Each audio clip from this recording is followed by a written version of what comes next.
Out of, I think it's about 300 songs that John and I wrote together, we never had a dry session. The Rolling Stones.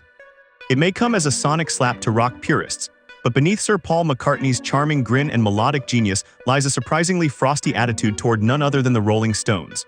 While the Beatles versus Stones rivalry has been immortalized in merch, magazine covers, and music history books, what most fans never knew is just how deep the emotional guitar strings were plucked behind the scenes. Publicly, Paul played the polite diplomat, but off the record, he was allegedly tossing lyrical daggers like, "They're just a blues cover band that got lucky." Ouch. That salty quote reportedly slipped out during a 1968 Abbey Road session with producer George Martin, and while it never made tabloid headlines back then, Paul couldn't resist dusting it off in a 2021 interview, repeating almost word for word his original critique, this time with a sheepish smile. That's sort of what the Stones are. Mick Jagger, never one to let a jab go unstrutted, clapped back with a zinger about the Beatles being a four-piece with one drummer and reminded everyone which band was still filling stadiums. The beef, as juicy as a SGT pepper steak, didn't stop there. According to former Apple Records exec Peter Brown, Paul often saw the Stones as artistic copycats, releasing similar album concepts mere months after the Fab Four had already changed the game. The final straw may have been when John Lennon flirted with producing a Stones album in 1969, leaving Paul reportedly gritting his teeth and questioning why Lennon would waste his talents on them. Even decades later, Paul couldn't completely bury the baseline. When asked in 2016 about the ongoing comparisons, he offered a backhanded compliment so smooth it might have come with a suit and tie. "They're a great band, but they're just not the Beatles, are they?" Mic drop. While Paul has occasionally praised a Stones track or two, his classic British cool never quite masked the simmering stew of creative competitiveness, legacy anxiety, and possibly a bit of chart jealousy seasoning thrown in for good measure. The Sex Pistols. When punk rock exploded like a safety-pinned firecracker in the late 70s, it didn't just rattle the music industry, it poked a spiky studded finger directly in Paul McCartney's finely tuned face. And leading that sonic rebellion, the Sex Pistols. If the Beatles were polished pop royalty, the Pistols were the anarchic court jesters flipping the monarchy the musical bird. McCartney, whose life had been devoted to melody, harmony, and the perfect bass line, saw punk as an intentional mockery of everything he'd built.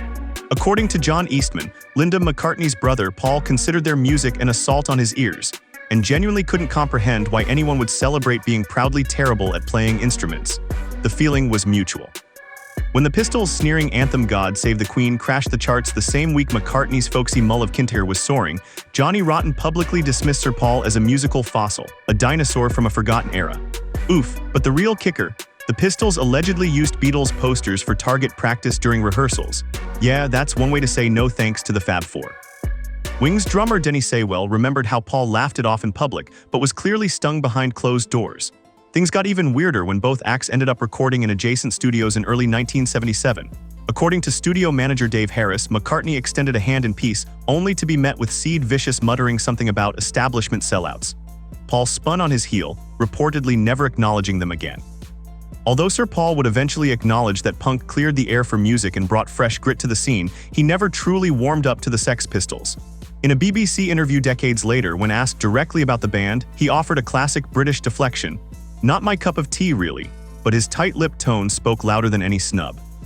Behind the Beatles, sunny harmonies and Paul's twinkling eyes, was a man who absolutely did not want his legacy torn down by a group of musical Molotov throwers who prided themselves on chaos over chords.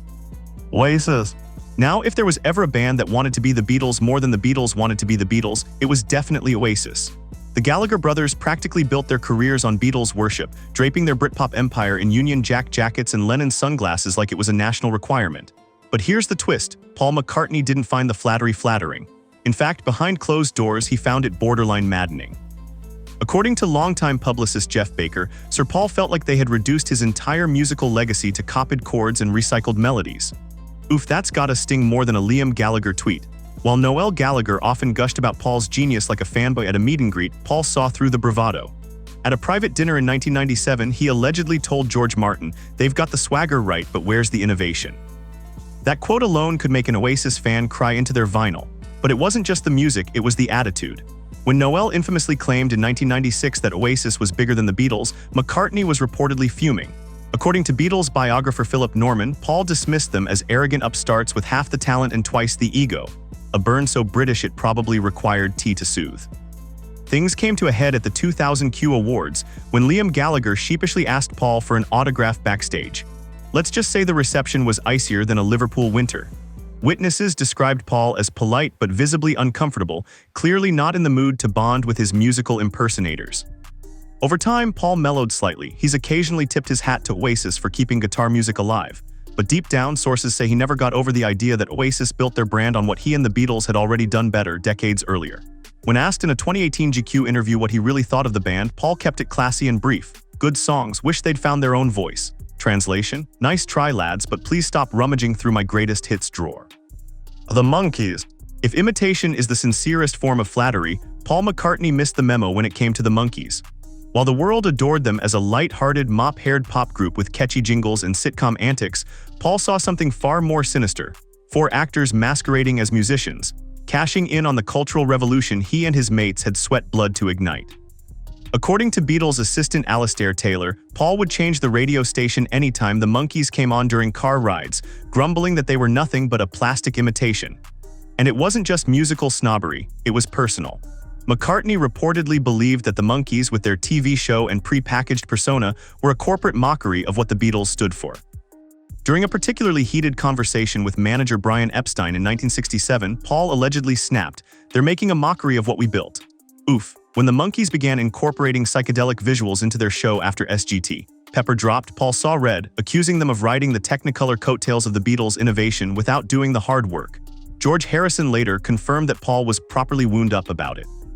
The final comedic tragedy came at a 1968 party in Los Angeles, where Mickey Dolenz of the Monkees tried making small talk with Paul, only to be left mid-sentence as McCartney walked away like a man who'd just been offered store-brand soda.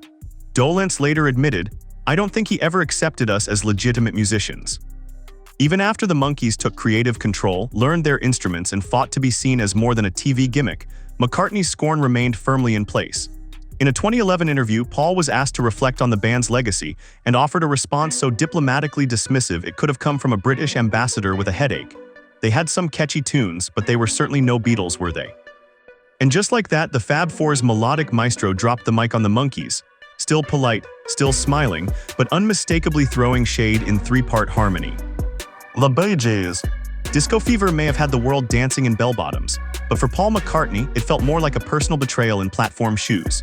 The Bee Gees, those harmonious Gibb brothers from Down Under, didn't just dominate the charts during the Saturday Night Fever era, they torched them, selling more records at one point than the Beatles ever had.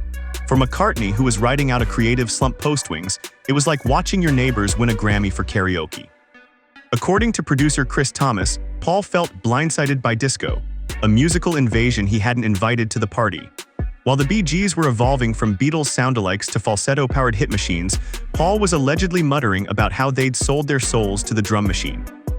Wings guitarist Lawrence Juber recalled how Paul would hear those signature harmonies and grumble that they'd abandoned their original sound for commercial gain, which in Beatles speak is basically the equivalent of a musical insult duel.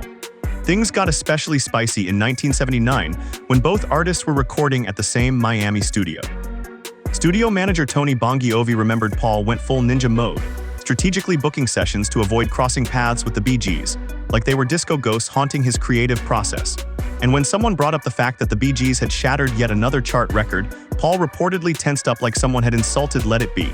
But what truly grated his legendary nerves was the critical acclaim the Bee Gees received. Being hailed as songwriting geniuses after the release of Stayin', Alive, and How Deep Is Your Love seemed to push Paul over the edge, he allegedly quipped, "They're using the same 3 chords as everyone else. They've just sped them up and added a drum machine."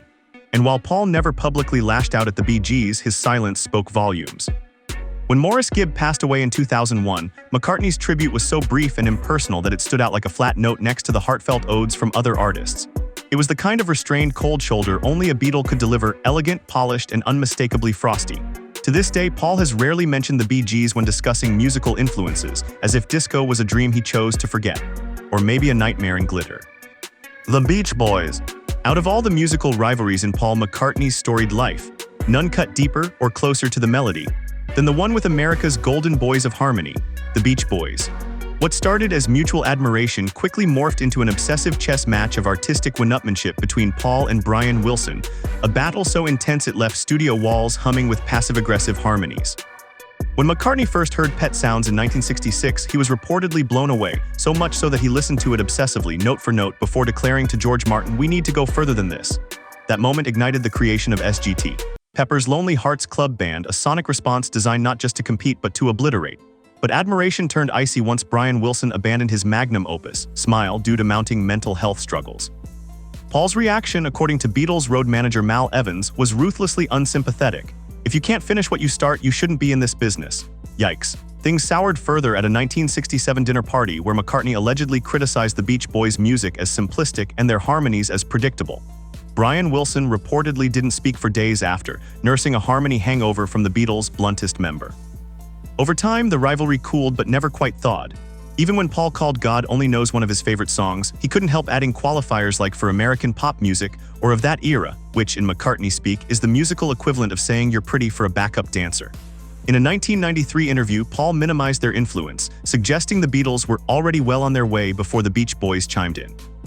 Music historians still debate how much Brian Wilson pushed McCartney to his creative limits, but one thing is clear: Paul respected Brian's genius yet refused to fully credit it out loud.